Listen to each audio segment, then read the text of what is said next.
ಕೌಟುಂಬಿಕ ಆರ್ಥಿಕ ಪರಿಸ್ಥಿತಿ ಸುಧಾರಣೆ ಆಗಬೇಕು ಅಂತಂದರೆ ಸರ್ಕಾರ ಇವತ್ತು ಅನೇಕ ನಿಗಮ ಮಂಡಳಿಗಳ ರಚನೆ ಮಾಡಿದೆ.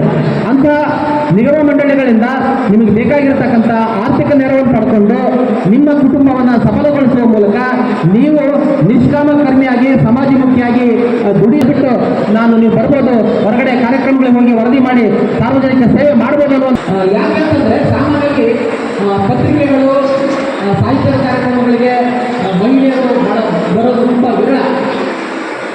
ಆದರೆ ಇವತ್ತು ಬಂದಿರತಕ್ಕಂಥ ಮಹಿಳೆಯರು ನೋಡಿದಾಗ ಅನಿಸ್ತು ಕೊಟ್ಟೂರಿನಲ್ಲಿ ಆ ಥರದ ಒಂದು ವಾತಾವರಣ ಇದೆ. ಮಹಿಳೆಯರು ಕೊಡ್ತಿರುವಂಥ ಒಂದು ಭೇದ ಭಾವ ಇಲ್ಲದೆ